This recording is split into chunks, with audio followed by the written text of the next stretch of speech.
Hello, I'm Jesse Richard, founder and editor of tvnewslies.org. Today I would like to make a few comments about the proposed Truth Commission that has been proposed by Senator Leahy in order to explore, examine, and learn from the conduct of the Bush administration or the misconduct of the Bush administration during the last 8 years. Senator Leahy is proposing that we do an exploratory type of learning expedition or investigation into the conduct of the Bush administration to find, I guess, improper activity, potential crimes, potential wrongdoing, and mistakes. I love the term mistakes. So that we can learn from these mistakes and not repeat them in the future. Well, this is a sham. This is a showboat move by an American government that is forced to address in some way on a public stage the egregious actions of the most outrageously criminal operation in American history, which was the Bush administration.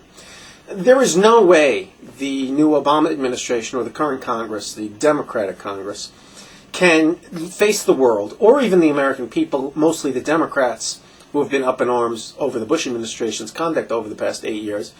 There's no way we can continue without at least pretending to do something about what has taken place. There are so many crimes that have been so obvious that without making some sort of gesture to the world that makes it look like we're actually a honorable nation of truth and justice, we just couldn't go on. We just had no way of continuing on without at least making a show. That's what this Truth Commission is. Senator Leahy is proposing that we come to terms with people who voluntarily come forward to testify and grant them immunity. And the purpose of finding out what the conduct has been and getting to the bottom of all this is to learn from the mistakes and the crimes that have been committed. Well, this is nonsense. First of all, nowhere in society in the world would you find this approach to a criminal investigation. And in essence, this is a criminal investigation. Nowhere in the world would you accept the excuse that we're going to do an investigation, and if we come across crimes against the state or crimes against your next-door neighbor, we're not going to do anything about it. We're just going to learn so we can prevent this. In the very least, when you see that kind of thing happening, somebody is granted immunity. They're granted immunity because their testimony will result in the prosecution and conviction of some other criminals who are involved in, say, some grand scheme. Also, the notion that we have to learn from these events or from this past recent history, these past 8 years, so we can prevent them is nonsense. This is history repeating itself. We've gone through this. We've gone through it time and time again, and we don't really need an exploratory commission to tell us that someone who commits a crime where there is a law currently on the books defining that crime, we need to relearn from that before we enforce the breaking of that crime. We have things like torture that was a crime on the books all around the world, including this country. Lying to Congress is a crime as well. Now, something very specific with the Bush administration that's not getting discussed is that we're talking about three-time losers here in many cases. We're talking about repeat offenders.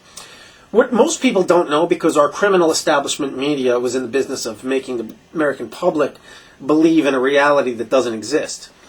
What most people don't realize is that the Bush administration was comprised of people who were already involved in subverting the government, lying to Congress, committing crimes.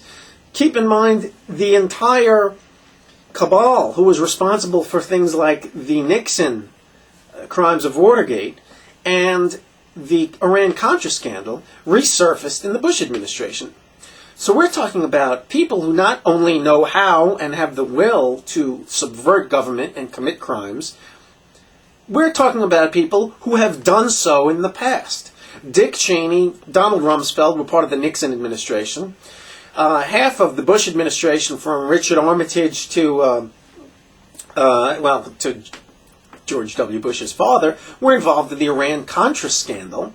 Elliot Abrams, go start looking up the old Iran-Contra folks, the guys who went to jail or were granted immunity for one reason or another, who resurfaced, John Poindexter for one, in the Bush administration.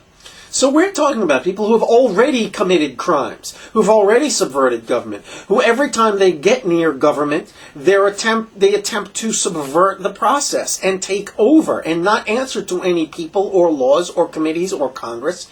These are multiple repeat offenders. And to say that Patrick Leahy's efforts to find out that these established criminals committed crimes will result in us learning not to prevent it, it's ridiculous. It's insane. It's a joke. And everybody out there who's cheering Patrick Leahy, wake up. Wake up. He's not doing you any service. He's part of a whitewashing of what's taken place.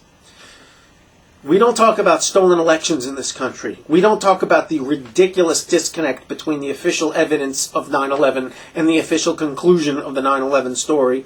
We don't talk about clear and blatant lying to Congress by an American president.